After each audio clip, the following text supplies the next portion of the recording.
Procrastination won't just wreck your work or study, it can literally destroy your life. And so in this video, you'll discover my new 4-step system. You'll understand what makes it so powerful and effective, and you'll learn how to implement it in only a few minutes.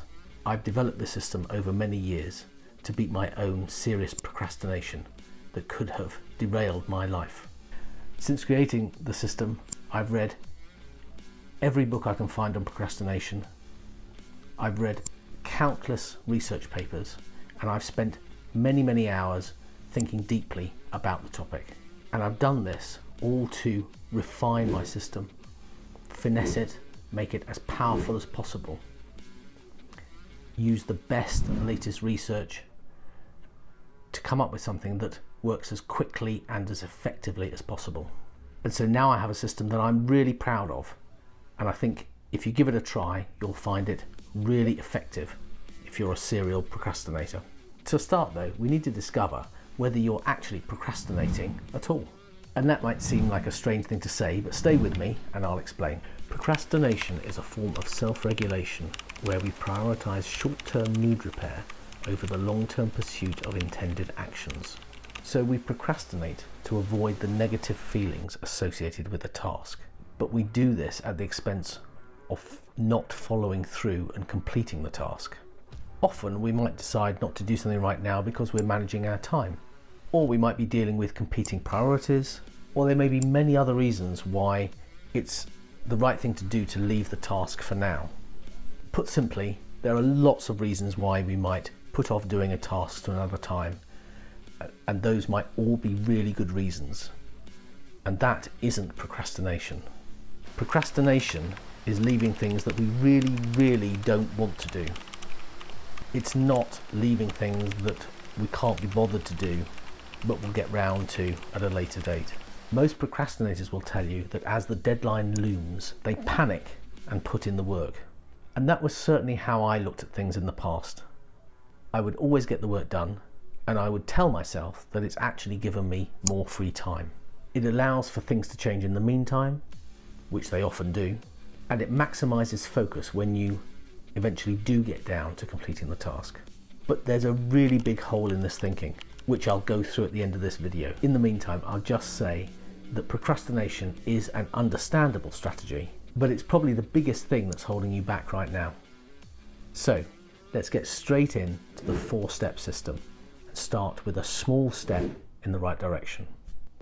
Stage 1, take a peek.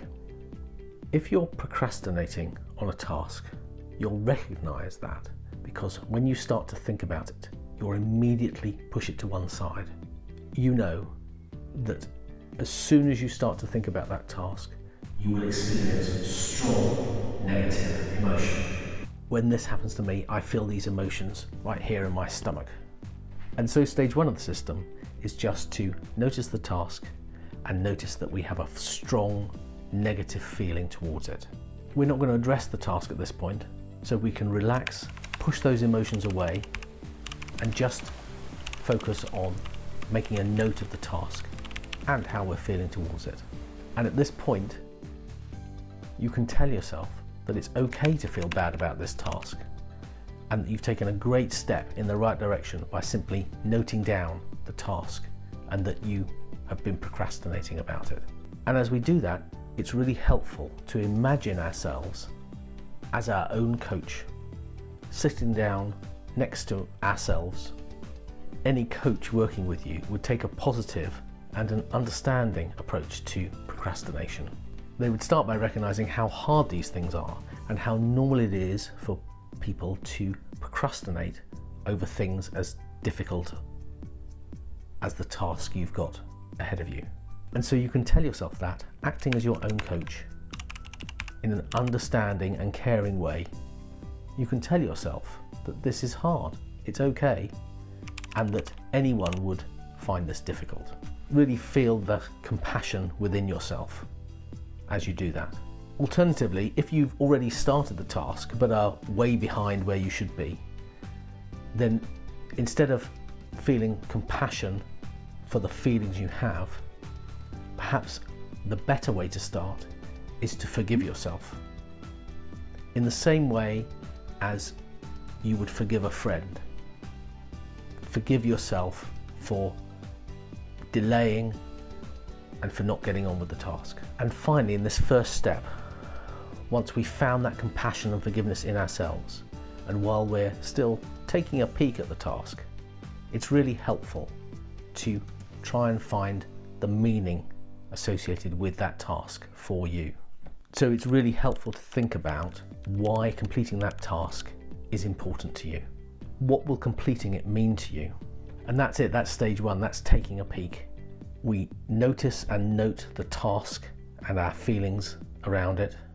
We remind ourselves with compassion and forgiveness that wherever we are with the task, it's okay. And then we look for meaning in relation to completing the task. It will only take you a couple of minutes to work through these steps. But while it's great to face up to having procrastinated about something, you're probably feeling that you haven't actually done anything about it. And that's where the next stage of the system comes in, where you create the opportunity. And there are just two things to do to create the opportunity. The first is easy. Get out your calendar or whatever you use to manage your time, and let's get going at time blocking. Time blocking is the easiest way to give yourself that little push to get going on a task. The first thing to do is think about how much time the task might take you, then double it. If you can't think that way, or if the task is too big, or if you think it's going to take too long, then just take it day by day. What blocks of time can you allow for the task each day? The key is to allow yourself plenty of time, to overschedule. And as you go through your diary, be compassionate with yourself. If you get the feeling that you don't want to do the task at that particular time, then simply ask yourself, what time would I feel better about doing this task? So you've blocked out loads of time, but there's actually something else you can do to give yourself a further nudge to use each block of time towards the task. The way to give yourself that extra nudge is to take a moment to pause and reflect on the next couple of steps in the journey towards completing this task. Think about the time frame.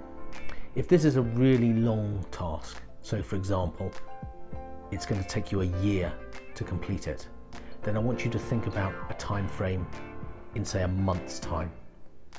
If it's a really short-term task, say you need to complete it next week, then think about tomorrow.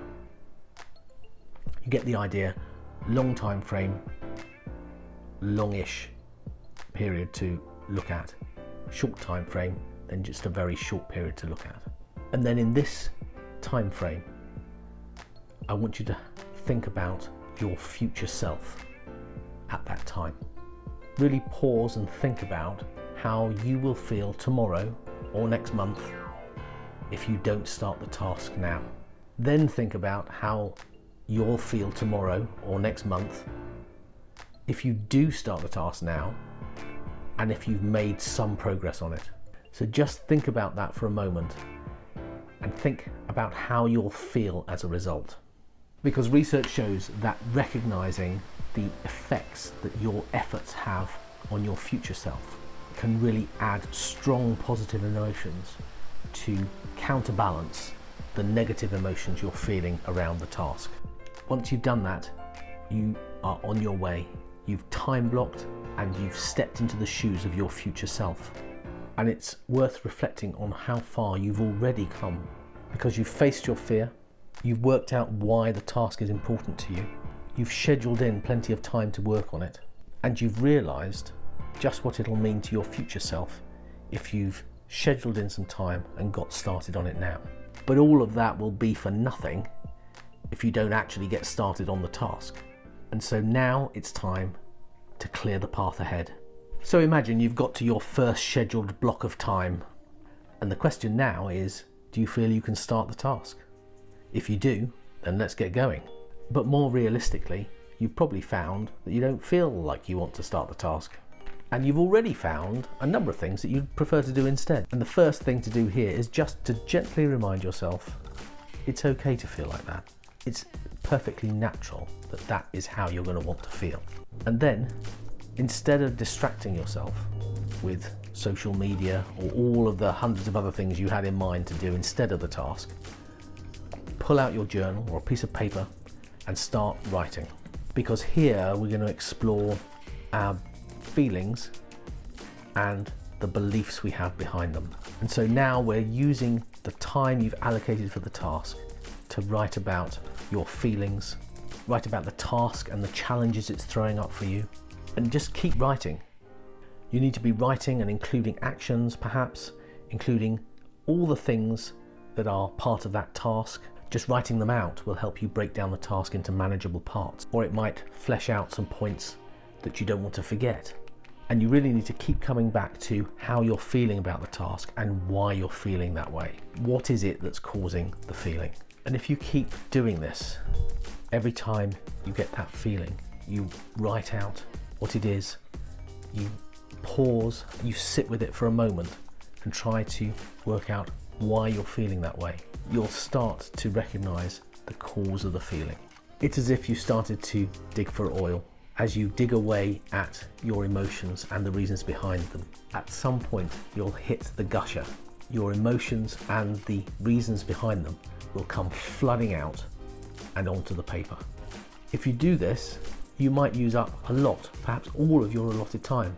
And that might happen on a number of the time blocks you've allocated for this project. But then you did give yourself extra time.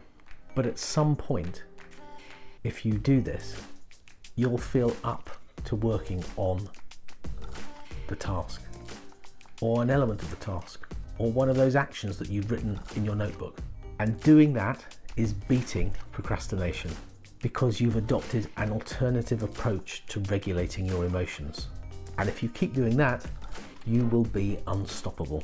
And you're also at the final stage of the system, because while it's good to get started, it's important to keep moving forward and gain momentum.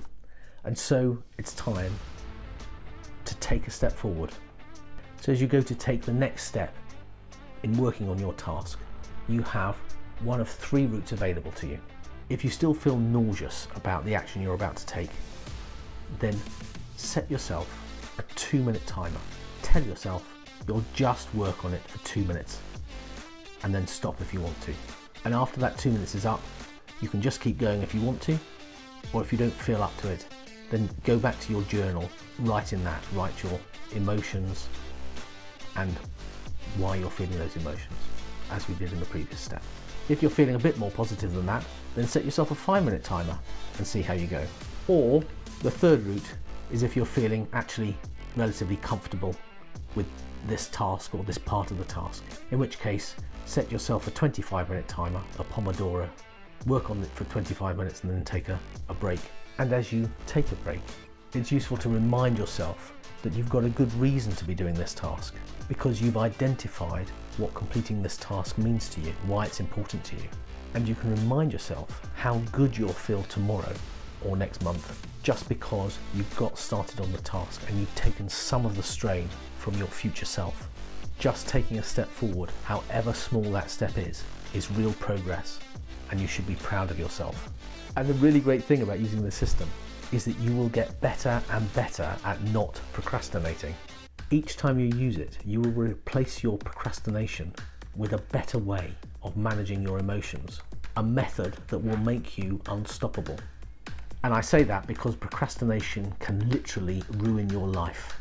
Because even if panic sets in when you near a deadline and it forces you to complete a task, that completely disregards the long-term goals and long-term strategies that we're procrastinating over. These are things with no deadlines to panic over. They are tasks and goals hiding in plain sight. But when our go-to strategy is to procrastinate, we don't think about our long-term goals. And that can have a serious effect on our health and on our lives. When we procrastinate, we trade the future for the present. And it really is a terrible trade to make. So, as you make notes for the 4 stages of this system, I encourage you to take a few minutes to think about your goals for your life, for your work, for your relationships, for your health, for your finances. Start to identify what you feel worst about. If you can start to get them on a list, then you can start to take a peek at them. And if you can do that, your life really will take a turn for the better. Thanks for watching. See you on the next video.